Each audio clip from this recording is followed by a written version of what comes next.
Selamat malam para netizen dimanapun kita berada. Salam inspirasi bagi kita semua ya. Ini gimana begitu? Kok PAN ya cari sana sini untuk mempromosikan Pak Erik begitu ya. Tapi dia mengatakan ikut-ikutan kepada Partai Golkar begitu ya. Apakah ini tersandera atau apa begitu ya? PAN sebut tidak akan dukung Anies Baswedan, tutup pintu untuk koalisi perubahan di Pilpres 2024. Juga atau pada akhirnya koalisi perubahan tidak butuh PAN begitu kan? Ya, karena sudah jelas di situ konstituennya di satu sisi mungkin ya banyak yang mendukung Anies Baswedan begitu ya. Apa jangan-jangan juga tersandra begitu kan? Masyarakat sudah bisa paham seperti apa mereka begitu kan. Ya, mau gabung ke Pak Prabowo yang ditawarkan mereka wakil begitu ya. Sedangkan wakil itu ya bisa katanya sih dari Airlangga atau dari Caimin begitu kan. Kan bingung juga gitu ya. Membingungkan begitu ya. Tapi kita lihat saja nanti begitu ya. Bahkan mari kita baca terlebih dahulu komentar-komentar netizen seperti ini.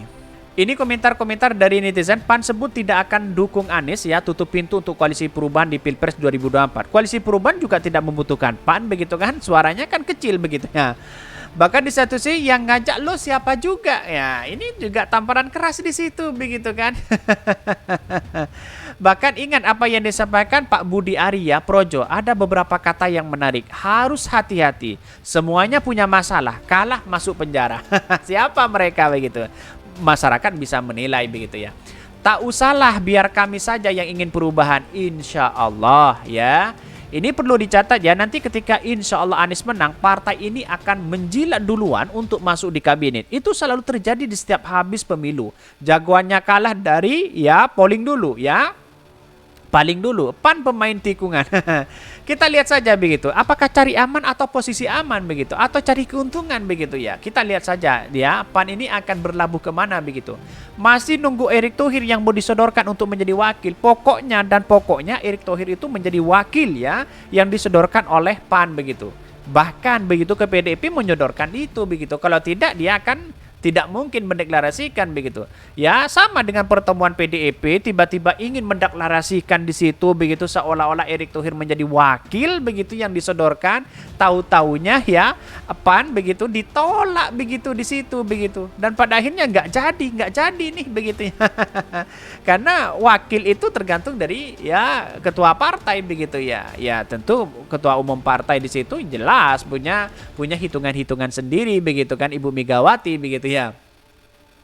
Koalisi perubahan juga nggak butuh dukungan dari partai yang tentunya yang ketumnya tersandera hukum, nggak punya prinsip dan pendirian. Kasihan suara konstituennya cuma untuk dimanfaatkan. Bahkan ya kalau kesana kesini yang menjadi untung ketua umum partainya begitu kan, tetap menjadi ya menteri begitu ya. Sedangkan yang dibawa jadi korban begitu. Nggak perlu kalipun Anies sama dukungan PAN ya, akar rumput sudah dukung ya. PAN partai manutan ya, memalukan, jauh berbeda dengan PAN Tempo dulu yang berkarakter. Ketumnya sih gentle, kader partainya juga lain begitu ya, katanya begitu ya. Tetapi inilah politik kita begitu ya. Sudah memastikan berlawanan, bagus dicatat ya begitu kan. Kita lihat saja nanti begitu ya. Yang dibutuhkan saat pemilu di 2024 adalah suara rakyat, bukan suara parpol. Betul begitu. Kalau rakyat menginginkan Anies Baswedan menang, ya menang di situ begitu. Bukan ditentukan dari ketua umum partai begitu kan, begitu logikanya begitu. Tidak masalah, emang masih yakin 2024 masih ada.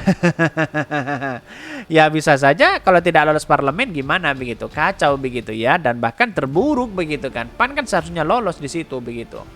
Khawatir jika koalisi perubahan dan persatuan menjadi terlalu asing ya, kebanyakan garam. Ya nggak apa-apa, toh di bawah PAN ya sudah merapat ke Anies Baswedan. Tetapi mari kita baca terlebih dahulu beritanya seperti ini. Ini beritanya, PAN sebut ya tidak akan dukung Anies Baswedan, tutup pintu untuk koalisi perubahan di Pilpres di 2024. Ya silahkan begitu kan ya. Partai Amanat Nasional PAN mengikuti langkah Partai Golkar yang tak akan mendukung bakal capres koalisi perubahan persatuan yaitu Anies Baswedan di Pilpres 2024 mendatang. Wakil Ketua Umum PAN Yafifa Yoga Mauladi mengatakan bahwa pihaknya akan berkoalisi dengan Pesta Demokrasi nanti dengan partai politik parpol yang memiliki komitmen melanjutkan kinerja Presiden Joko Widodo atau Jokowi. Inilah yang tidak punya ide dan gagasan. Apa-apa melanjutkan itu begitu. Ini hanya gimmick, cari untung atau cari aman. Kan begitu orang-orang menafsirkan seperti itu begitu kan. Bahkan ya sama dengan Golkar, kan dari awal sejak mengatakan bahwa PAN akan berkoalisi dengan partai pemerintah, kata Viva di kantor ya DPP PAN. Bahkan ia menyatakan bahwa pihaknya juga akan menutup pintu ya berkoalisi dengan Koalisi Perubahan untuk Persatuan yang terdiri dari Nasdem, Demokrat, dan PKS. Bahkan PAN akan berkoalisi dengan partai pemerintah, seperti itulah ujarnya. Apakah kepada Pak Prabowo, apakah kepada Ganjar begitu kan? Kalau Pak Ganjar kan sudah mau gimana begitu bertemu dengan PDIP, tiba-tiba ingin sudah siap mendeklarasikan begitu ya. Tapi kan PDIP kan cerdas di situ begitu kan ya. Mungkin yang disodorkan Erik kan tidak ada nilainya begitu. Mesin politiknya kan tidak bisa begitu ya. Ya kecuali menggunakan uang di situ begitu ya. Sebelumnya, Ketua Umum Partai Golkar Airlangga Hartarto memastikan bahwa partainya tidak akan mendukung Anies Baswedan. Hal itu menanggapi pernyataan mantan Ketua Umum Partai Golkar, Yusuf Kala, yang menyebutkan bahwa partai berlambang pohon beringin itu hanya untuk mendukung bakal capres Ganjar Pranowo atau Prabowo Subianto. Itu sangat besar Golkar tidak mendukung ya Anies Baswedan di Pilpres 2024, kata Airlangga seperti dikutip dari YouTube Kompas TV. Bahkan sebelumnya Yusuf Kala menyebutkan kini mayoritas pemilih Golkar yang memang akan menjatuhkan pilihan kepada dua bakal capres, ini Ganjar Pranowo dan Prabowo Subianto. Golkar ya kalau yang punya suara untuk juga menentukan itu kan untuk termasuk DPD ya. Bahkan karena saya kira sempit hanya antara Pak Ganjar dan Pak Prabowo, ujarnya ya. Ini kan sudah ada tamparan keras di situ begitu ya. Bahkan ketika Surya Paloh begitu ya bertemu dengan Pak Airlangga mengatakan tidak akan mendukung Anies Baswedan. Ya Pak Surya Paloh kan sudah lihat bagaimana wajah dari Pak Airlangga di situ begitu. Akankah ya ini akan juga tersandra begitu kan? Ya kita lihat saja nanti bagaimana begitu ya. Tapi saya rasa inilah politik kita dinamis di situ begitu. Ada pro ada kontra biasa dalam dunia politik. Tapi sayang seribu sayang begitu ya. Bukankah PAN ini memikirkan bagaimana konstituen mereka begitu ya? Kalau dia tidak lolos di parlemen akan kacau begitu kan? PAN dan P3 akan bisa terancam di parlemen itu begitu kan ya, bisa tidak lolos begitu ya. Kalau tidak lolos kan ini kacau begitu kan, seperti hora hari sana sini begitu, sama dengan partai yang baru begitu kan.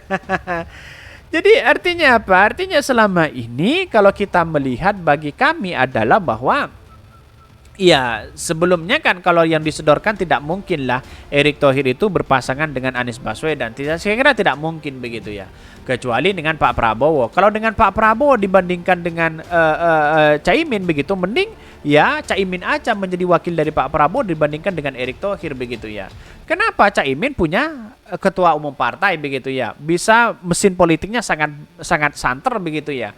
Dibandingkan dengan PAN begitu kan ya, masih konstituennya sana sini mendukung si A si B masih belum jelas begitu ya. Jadi artinya apa? Artinya saya rasa bahwa PAN itu akan berlabuh kepada Pak Prabowo yang kemudian tidak mendapatkan apa-apa di situ begitu, hanya support saja begitu kan. Ya kalau masalah menteri kan tergantung mereka begitu kan. Tetapi kalau wakil itu saya rasa jauh, kira-kira seperti itu begitu. Mungkin itu yang kami sampaikan, tonton terus channel Hodari Podcast Rakyat ini karena berita-berita menarik dan viral setiap harinya. Salam para netizen, salam inspirasi bagi kita semua. Jangan lupa di subscribe channel YouTube Hodari Podcast Rakyat ini.